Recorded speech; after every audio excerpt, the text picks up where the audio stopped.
Xandão foi sorteado para avaliar validade da lei da dosimetria. Coincidência ou falha sistêmica no Supremo Tribunal Federal? Essa é a alegação central de análises políticas recentes que estão dando o que falar. E para a gente mapear os bastidores desse sistema complexo e destrinchar esses argumentos direto ao ponto, já aproveita e inscreva-se no nosso canal. O nosso objetivo hoje é entender a fundo, de forma puramente objetiva, as reivindicações que estão sendo feitas sobre o mais alto tribunal do país e o que exatamente está sendo debatido nas engrenagens do poder, segundo a fonte dessa análise original. E essa premissa toda não surge do nada, tá? A fonte do comentário aponta dúvidas bem incisivas sobre a transparência das decisões internas no STF. O foco recai sobre a possibilidade de que o sistema de sorteio não seja tão cego e aleatório assim. Afinal, se as ferramentas que distribuem a justiça possuem falhas, a própria balança do judiciário entra em xeque. É exatamente essa gravidade, essa suposta rachadura na estrutura de sorteios que dá atração à teoria de que existe um direcionamento intencional. Bom, vamos entrar na primeira parte, o sorteio do relator.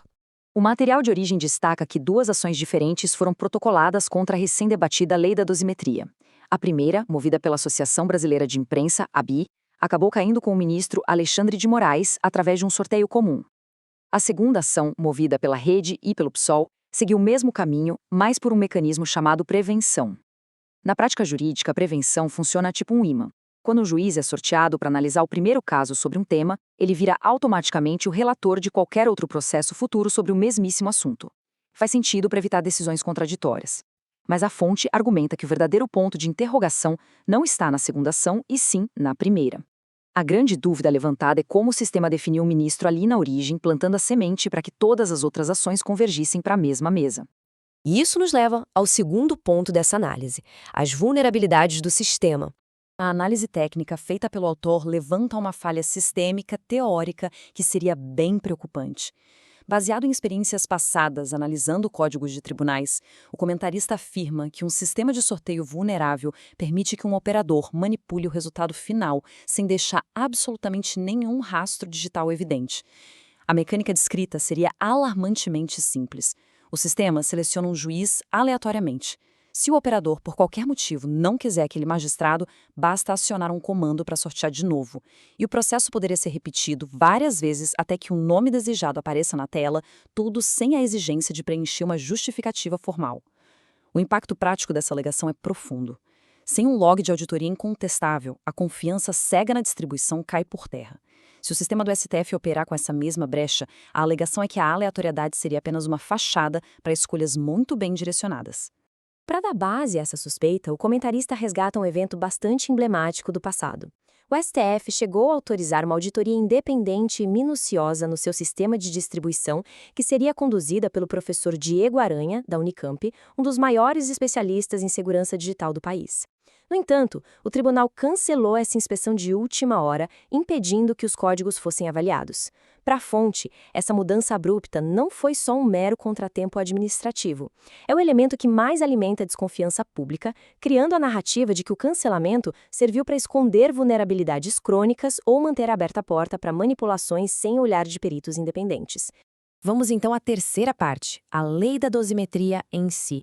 O argumento original faz aqui uma crítica direta e severa ao contexto atual das sentenças no Brasil, focando especificamente nas condenações dos atos de 8 de janeiro. Há uma forte alegação de desproporcionalidade nas penas. O analista cita exemplos contundentes, como o de uma mulher condenada a expressivos 14 anos de prisão por escrever com batom em uma estátua. A tese apresentada é que essas punições extremamente pesadas recaem sobre indivíduos que, segundo o comentarista, não possuíam meios para representar uma ameaça real ao Estado. O contraste trazido é que, enquanto penas de mais de uma década são aplicadas nesses casos, pessoas que cometem crimes violentos comuns nas ruas do país frequentemente recebem penas consideravelmente mais brandas ou progridem de regime rapidamente. A percepção descrita pela fonte é de um profundo desequilíbrio punitivo. Diante desse cenário de alegada desproporção, a lei da dosimetria entra em cena não como um alívio imediato, mas como uma ferramenta processual.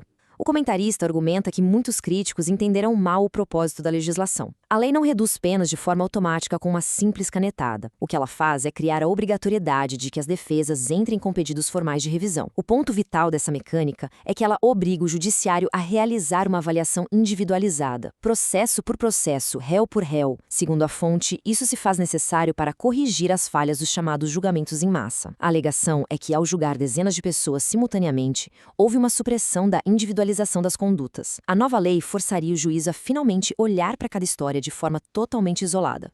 O que nos traz a quarta parte, o argumento da imprensa. Com essa perspectiva estabelecida, surge a grande pergunta: por que entidades de classe teriam interesse em derrubar uma regra que teoricamente busca garantir a revisão individual justa de penas? O analista oferece uma explicação focada na composição ideológica do jornalismo.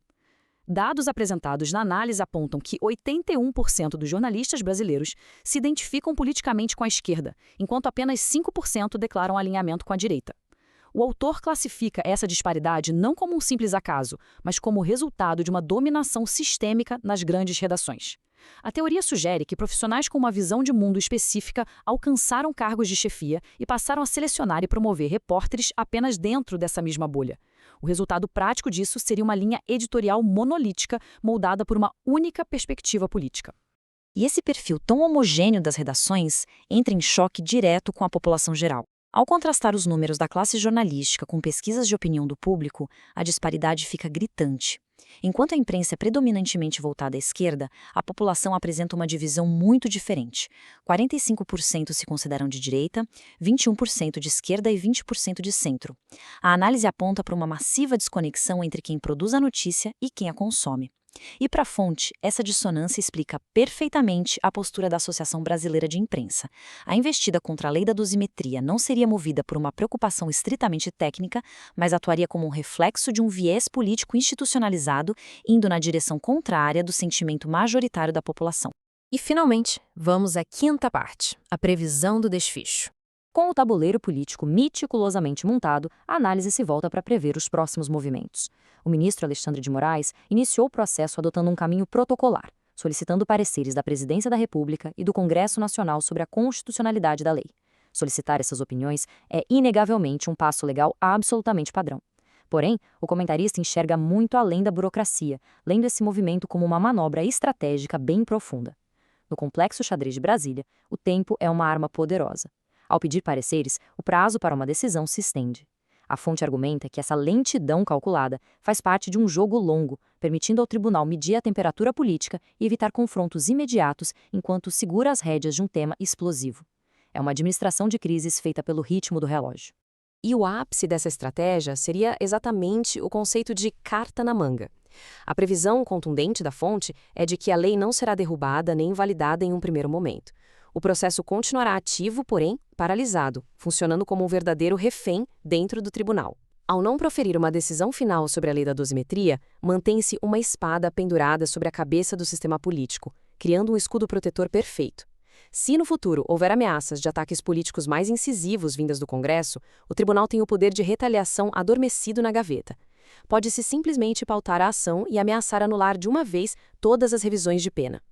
É a utilização da pendência jurídica não para fazer justiça no presente, mas para garantir sobrevivência e influência nesse cenário de altíssima voltagem de Brasília.